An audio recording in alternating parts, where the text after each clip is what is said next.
Very good morning to you. Is it cold out there this morning? It was coming in this morning, a little bit wet. Let us know your thoughts. Sandy has said immigration may be down thanks to the Tories, but look around all those cities and you would still think otherwise. Well, a lot of them don't feel. People don't feel. Some people feel alienated in their own communities. They do. Because of the dramatic and swift increase in migration. It's also... social cohesion. I mean, London is profoundly multicultural now. Yeah, and phenomenal. Kemi Badenoch made the point, didn't she, in her speech yesterday, her first big speech as Tory leader, that it's just not, integration's just not working. I didn't like Badenoch yesterday saying, oh, we were too soft on migration. Do you think? I'm finding it a bit tiresome with the Conservatives. I mean, look, she's new at the helm, so she has to make tell us what you're going to do. Difference, right? Just tell us what you're going to do. JD has said, please don't keep showing Ed Davies singing. I can't stand the man. Look, I think we can agree that it's a fantastic event. It's a good cause. Project, thank you. It's a great cause. Carers are... We should show the thing of me singing very badly, out of tune. I've done one for Great Ormond Street Hospital. You have, which was also a very good cause and a very good venture. I'm fairly humiliated in the process because I can't sing. Yeah, well, you said it, not me. But the message about love is all you need, or whatever it was, all you need is love. It's not. They need funding and support as well. Catherine says, morning, Beverly and Andrew. I disagree with the gentleman. You said, why shouldn't students care for their families who they want to bring here, but our own students can care for their families?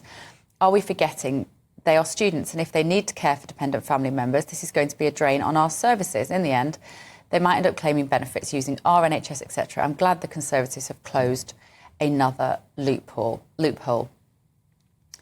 Andrew, you can't have it both ways. You just said how are people going to run the care homes? You either have immigration or not. You make people work. You get people off benefits. We've got 1.5 million people unemployed. You make them work. They take the jobs, or you don't get benefits. The thing is, those unemployed are predominantly boys, men between the ages of 18 to 24. They are not going to go and work in a care home. Just the job. They're not going to go and birth an old lady, are they? It'll do them the world of good. Do them the world of good. I don't think if I was an old lady, I'd want to be birthed by a 21-year-old man.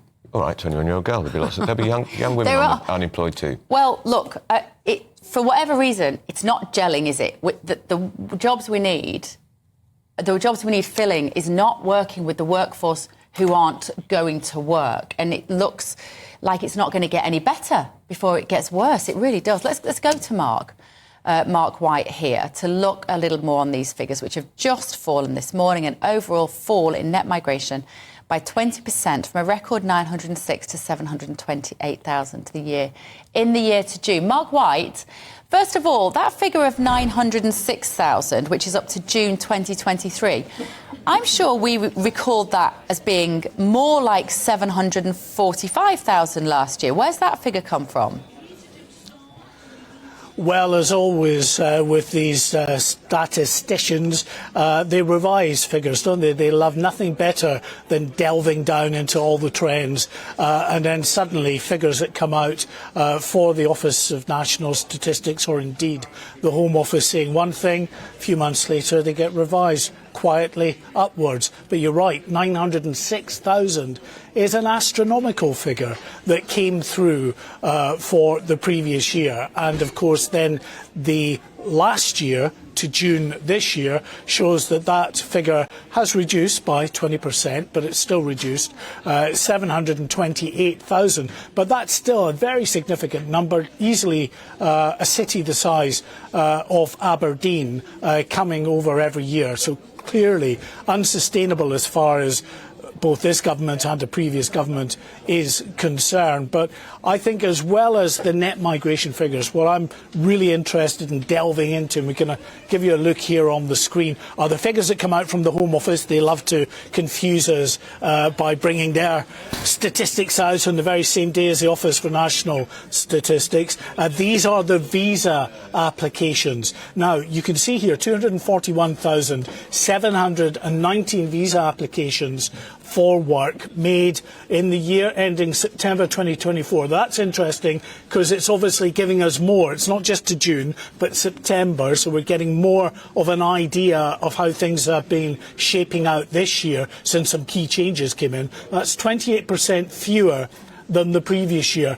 Now look here, health and care workers, 50,591 visas that were granted to care workers. That is 65% fewer than the previous year. Now that may well be because of some of the changes that have come through from the previous government, the Conservative government, which brought in changes to the way in which certain care sector workers were precluded from taking their families across.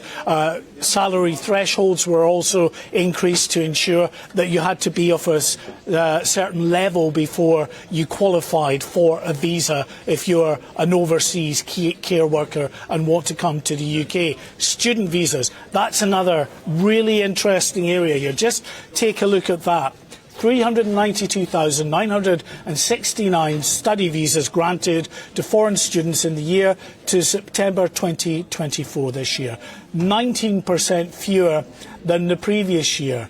Now, further down here is, I think, the most interesting part of that. In the first 9 months of this year, visas issued to dependents of students. Now, this reflects those reforms that came in under the Conservatives, where students were no longer, in the vast majority of cases, allowed to take their dependents over. They fell by 84%, 17,978 visas issued to dependents. So an 84% drop there, worth reiterating. And interestingly as well, let's click on here, right, and go a bit further down. This gives us an indication of where these students are coming from and whether they have been affected by the changes that the previous government implemented. Now, historically, Indians and Nigerians have been the vast majority of those foreign students coming here and with their dependents, 31% and 62% respectively between 2019 and 2023. Well, it shows here that Indian nationals accounted for the highest number of sponsored visas granted each year from June 2022, but are now again second to Chinese nationals. And we were looking for the dependents here, weren't we, in terms of how that has dropped, the number of foreign... I wonder whether we should... Indian and Nigerian, yeah. So basically it's fallen by 31% and 62% respectively is what I meant to say there, which is, I think, very interesting because it gives perhaps an indication that Indian and Nigerian students in particular were taking significant cohorts of family members across with them. Something else worth telling you about, an awful lot of concern about irregular migration, about the asylum system, the strain on that. We can tell you that buried deep in the Home Office figures there is a new costing for how much it's costing us to basically the wraparound services for these asylum seekers in the course of a year. £5.38 billion in 2023-24, up 36% from £3.95 billion in 2022-2023. So very significant, really. And also we're getting some details about the nationalities represented. We already know the numbers that have crossed the English Channel illegally, or the new government says irregularly, over this year. It's 34,000, quite a few thousand up on the 29,500 who crossed over the whole of last year. In terms of the nationalities, though, who are coming across, the lead nationality, I think, is Afghanistan. and the second nationality, most prominent nationality represented, we can show you here, are Vietnamese. So Afghans and Vietnamese, the two most common nationalities represented amongst the small boat arrivals. And interestingly, of course, the British government has been in Vietnam trying to do cooperation agreements with the government there to ensure that on law and order and returns that they're working a bit more effectively. The obvious question is, why are so many coming from Vietnam? It is not, there is no war, there is no particular internal strife, it is not an especially repressive government. It seems to me their case for coming here would be very limited. What are they fleeing from? Well, indeed, I think many people have had a lovely holiday in Vietnam, but without being too flippant, it is true that there are people on the economic scale who are much poorer in Vietnam, but they're not fleeing any hostilities, any wars in that country. So many of those from Vietnam come across because they've got a promise of work, and often actually that is work in the criminal industry, working in the likes of cannabis farms or working illegally in the black economy here. So lots of the Vietnamese nationals, like the Albanians before them, they don't want to go into the asylum system. They want to come over, and in fact many of them, just like the Albanians, are granted a sort of a hotel for a while their application is being considered, and then they just disappear off into the black economy where we estimate that about 1 million to 1.5 million people are currently working illegally in this country. Right, Thank you, Mark. Thank you. You know, the Vietnamese girls, often it's women who come over and men. They're all doing the nail bars. There's a lot of them. You know all those nail bars that are sprung up on every high street? Yeah. All the Vietnamese. They're very good at doing nails. Very good, yeah. Not paying any tax. Yeah, and they speak. And because I've been in them, hardly a word of English is spoken. No, don't need to. No. Point at a colour. They do a really nice job. But yeah, it's a I never point at a colour. big issue.